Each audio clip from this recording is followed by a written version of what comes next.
आज का टॉपिक है calculating number of particles from mass. Particle से मुराद एटम्स हो सकते हैं, मॉलिक्यूल्स हो सकते हैं और आयंस भी हो सकते हैं। आज हम इन नंबर ऑफ़ एटम्स या फिर नंबर ऑफ़ मॉलिक्यूल्स को कैलकुलेट करना सीखेंगे अगर हमें मास मालूम हो तो।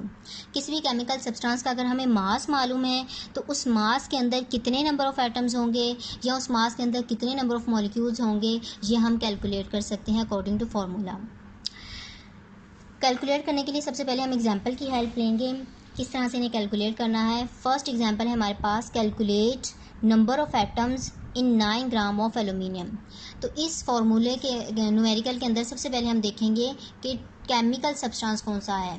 हमारे पास इस न्यूमेरिकल में केमिकल सब्सटेंस है एलुमिनियम। अब हमें करना क्या है इसमें, कैलकुलेट नंबर ऑफ़ एटम्स। हमें नंबर ऑफ़ एटम्स कैलकुलेट करने हैं, किसके, एलुमिनियम के। इन 9 ग्राम्स, ये जी जहाँ पर भी किसी भी कंपाउंड के साथ लगा हुआ और जी रिप्रेजेंट करता है मास को। कितना मास हमें दे दिया है एलुमिनियम का, 9 ग्राम। एलुमिनियम के 9 ग्राम में हमें कितने नंबर ऑफ़ एटम्स हैं ये कैलकुलेट करने हैं। बिल्कुल उसी तरह से जैसे कि मैं यहाँ पर एक ये फुल स्टॉप लगा रही हूँ, इतना छोटा सा फुल स्टॉप। इस फुल स्टॉप को कवर करने के लिए इसके ऊपर मैं अगर एटम रखती चली जाती हूँ तो इतने से फुल स्टॉप को कवर करने के लिए मुझे तकरीबन इसके ऊपर 10 ट्रिलियंस एटम रखने पड़ेंगे, तब कहीं जाके ये फुल स्टॉप कवर होगा। तो एलुमिनियम का आपको कितना मास दे दिया, 9 ग्राम। अगर इस फुल स्टॉप को कवर करने के लिए मुझे इतने ज़्यादा एटम्स रखने पड़ रहे हैं, तो ये जो 9 ग्राम हमें दिया गया है इसके अंदर टोटल नंबर ऑफ़ एटम्स कितने आएंगे, ये हमें कैलकुलेट करना है। यहाँ पर सॉल्व करने के लिए सबसे पहले हम इस न्यूमेरिकल के अंदर देखेंगे कि कौन कौन सी चीज़ें हमें गिवन है। हम उनका डाटा बनाएंगे, जो जो इन्फॉर्मेशन हमें मिलती जाएगी हम वो इस डाटा में लिखते चले जाएंगे। फर्स्ट हमने डाटा की हेडिंग दे दी। अब हम लिखना शुरू करते हैं, calculate the number of atoms. हमें नंबर ऑफ़ एटम्स कैलकुलेट करने हैं। मैं यहाँ पर लिख देती हूँ number of atoms is equal to question mark. हमें कैलकुलेट करने, मैंने क्वेश्चन मार्क लगा दिया। In 9 gram of aluminium, aluminium का कितना मास दे दिया हमें, 9 gram. Mass of aluminium is equal to 9 gram. Mass हमें दे दिया है तो इट्स मीन कि हम इस केमिकल सब्सटेंस का मोलर मास खुद से कैलकुलेट कर सकते हैं। अगर आपको मोलर मास खुद याद है तो बहुत अच्छी बात है, अदरवाइज़ आप पीरियोडिक टेबल की हेल्प ले सकते हैं। According to periodic table aluminium का जो मोलर मास है वो होता है 27 ग्राम। तो मैं यहाँ पर लिख देती हूँ molar mass of aluminium is equal to 27 gram. ये तो सिर्फ एक एलिमेंट था तो मैंने इसका मास लिख दिया। अगर आपके पास कोई मॉलिक्यूल आ जाता है तो आप उनका मोलर मास भी कैलकुलेट कर सकते हैं, वो भी मैं आपको सिखा चुकी हूँ। इसके अलावा इस न्यूमेरिकल के अंदर हमें कोई और इन्फॉर्मेशन गिवन नहीं है जो हम लिखें, तो अब हम फार्मूला लिख लेते हैं। फार्मूला की heading the,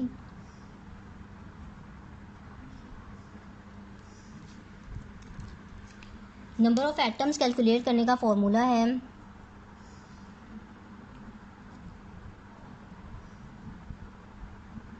is equal to N A Avogadro number को शो करता है। सिंबल है एवोगाड्रो नंबर का Na। मल्टीप्लाई करेंगे मास ऑफ सब्सटेंस। कौन सा मास, जो मास हमें न्यूमेरिकल के अंदर दिया गया है। जैसे एलुमिनियम का मास हमें दिया गया है 9 ग्राम, ये मास ऑफ सब्सटेंस हो गया। Molar mass divided by molar mass. Na यानी कि एवोगाड्रो नंबर की यहाँ पर वैल्यू होती है, रफली मैं यहाँ पर लिख रही हूँ 6.02 एक्सपोनेंशियल 23 पार्टिकल से मुराद वही एटम्स या मॉलिक्यूल्स। अगर एटम की बात हो रही है तो 6.02 एक्सपोनेंशियल 23 एटम्स हो जाएंगे। अगर यहाँ पे नंबर ऑफ़ मॉलिक्यूल्स की बात होगी तो 6.02 एक्सपोनेंशियल 23 मॉलिक्यूल्स हो जाएंगे पर मोल, एक मोल के अंदर। मोलर मास, यहाँ पर नंबर ऑफ़ एटम्स हैं तो हम एटॉमिक मास भी लिख सकते थे। अगर नंबर ऑफ़ मॉलिक्यूल्स हो तो यहाँ मॉलिक्यूलर मास भी लिख सकते थे, लेकिन मैंने ओवरऑल एक ही यहाँ पे नाम दे दिया है मोलर मास का। अब हम इसे सॉल्व करेंगे।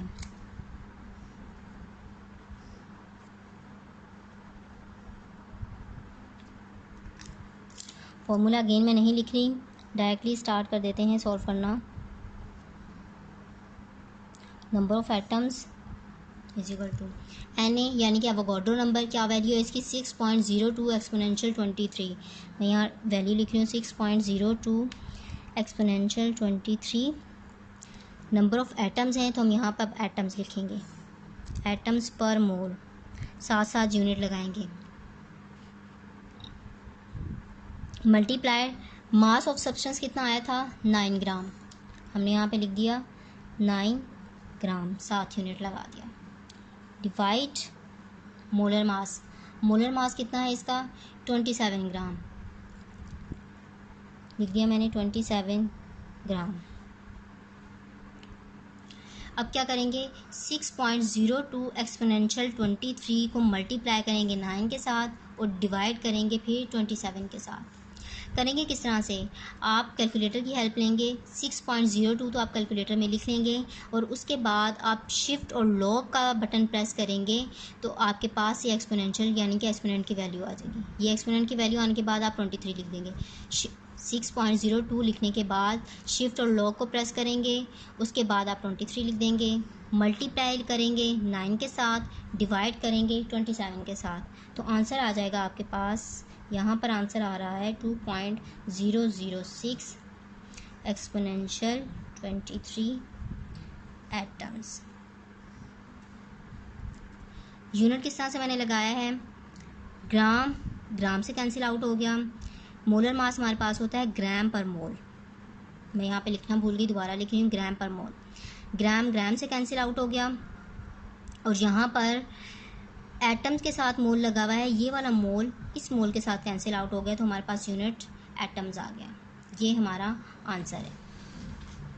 इस तरह से आप नंबर ऑफ़ एटम्स कैलकुलेट कर सकते हैं। मैंने यहाँ पे दोबारा बता रही हूँ, सिर्फ ग्राम लिखा था, ग्राम पर मोल होता है, आप यहाँ पर भी ग्राम पर मोल कर सकते हैं। ठीक, इस तरह से आप नंबर ऑफ़ एटम्स कैलकुलेट करेंगे। अब हम नंबर ऑफ़ मॉलिक्यूल्स को कैलकुलेट करना सीखेंगे। सेकेंड एग्जाम्पल है, calculate the number of molecules in 9 gram of CO2। पहले हमने नंबर ऑफ़ एटम्स कैलकुलेट किए, अब यहाँ पर calculate the number of molecules. अब हम नंबर ऑफ़ मॉलिक्यूल्स कैलकुलेट करेंगे। पहले एलिमेंट एक था, अब हमारे पास एक मॉलिक्यूल आ गया है, कंपाउंड आ गया है। CO2 जो कंपाउंड है इसका मास हमें दे दिया है 9 ग्राम। इस 9 ग्राम के अंदर कितने नंबर ऑफ़ मॉलिक्यूल्स है ये हमें कैलकुलेट करना है। सबसे पहले हम डेटा की हेडिंग दे देते हैं, जो जो इन्फॉर्मेशन गिवन है वो लिखते चले जाते हैं। Calculate the number of molecules, number of molecules हमें खुद से कैलकुलेट करने हैं तो हम यहाँ पर क्वेश्चन मार्क के साथ लिखेंगे। नंबर ऑफ़ मॉलिक्यूल्स, किस चीज़ के मॉलिक्यूल्स मालूम करने हैं, CO2 के, is equal to question mark. In 9 gram, ये 9 ग्राम क्या है, मास है किस चीज़ का, CO2 का, तो हमने यहाँ पे लिख दिया मास ऑफ CO2 कितना है 9 ग्राम, 9 ग्राम मास है। हम मोलर मास इसका खुद से कैलकुलेट करेंगे। एटॉमिक मासेस अगर हमें याद हों तो हम इनका मोलर मास खुद से कैलकुलेट कर लेंगे, लेकिन हम दोबारा जिन स्टूडेंट्स को मोलर मास कैलकुलेट करना नहीं आता दोबारा बता देते हैं। मोलर मास ऑफ CO2 रफली मैं यहाँ पर कवर कर रही हूँ। मोलर मास किस तरह से कैलकुलेट करेंगे, सबसे पहले इस कंपाउंड के अंदर हम देखेंगे एलिमेंट कौन कौन से प्रेजेंट हैं। CO2 कंपाउंड है हमारे पास, एलिमेंट इसमें कौन कौन से प्रेजेंट है, एक है कार्बन और दूसरा है ऑक्सीजन। अब हम देखेंगे कि इस फॉर्मूला के अंदर total number of carbon atoms कितने हैं। कार्बन ये है, इसके साथ कोई नंबर नहीं लिखा हुआ, इट्स मीन यहाँ 1 है, तो इस फॉर्मूला में कार्बन एटम्स की तादाद है 1। इसको मल्टीप्लाई कर देंगे कार्बन के एटॉमिक मास के साथ। कार्बन का एटॉमिक मास होता है 12, आंसर आ जाएगा 12 ग्राम। उसके बाद ऑक्सीजन, ऑक्सीजन इस पूरे फार्मूला में कितने प्रेजेंट है 2, मल्टीप्लाई कर देंगे ऑक्सीजन के एटॉमिक मास के साथ। ऑक्सीजन का एटॉमिक मास होता है 16, 16 टू ज़ा 32 ग्राम। अब इन दोनों मासेस को जब हम प्लस करेंगे, ऐड करेंगे 12 प्लस 32, तो हमारे पास आंसर आ रहा है 224,314 ग्राम पर मोल। ये हमारे पास मोलर मास आ गया। अब हम यहाँ पर लिख देते हैं क्या मोलर मास आया है हमारे पास 44 ग्राम पर मोल। ये हमारे पास मोलर मास आ गया। इसके अलावा कोई और इन्फॉर्मेशन हमें इस न्यूमेरिकल के अंदर गिवन नहीं है। अब हम फॉर्मूला लिखेंगे। जो फार्मूला हमने नंबर ऑफ़ एटम्स को कैलकुलेट करने के लिए लिखा था, सेम वही फार्मूला है, बस हमें मॉलिक्यूल्स यहाँ पर लिखने हैं। Number of molecules is equal to, क्या फार्मूला था हमारे पास, Na, यानी कि एवोगाड्रो नंबर, जिसकी वैल्यू थी 6.02 एक्सपोनेंशियल 23 मल्टीप्लाइड, उसके बाद मास ऑफ सब्सटेंस, जो भी मास हमें न्यूमेरिकल के अंदर दिया गया है सब्सटेंस का, वो मास ऑफ सब्सटेंस है। CO2 का हमें क्या मास दिया गया था, 9 ग्राम, हमने लिख दिया। उसके बाद अब molar mass,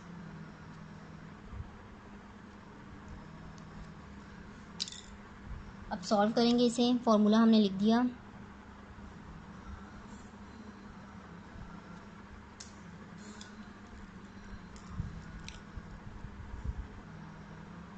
number of molecules, जिस तरह से नंबर ऑफ एटम्स है इसी तरह से सेम नंबर ऑफ मॉलिक्यूल्स, क्योंकि वो एक एलिमेंट था तो उसमें हमने नंबर ऑफ एटम्स मालूम किए। यहाँ पे हमें एक मॉलिक्यूल दिया गया है, एक कंपाउंड है, तो हम इसके number of molecules find out करेंगे। नंबर ऑफ मॉलिक्यूल्स Na, यानी कि एवोगाड्रो नंबर, क्या वैल्यू थी Na की हमारे पास, 6.02 एक्सपोनेंशियल 23।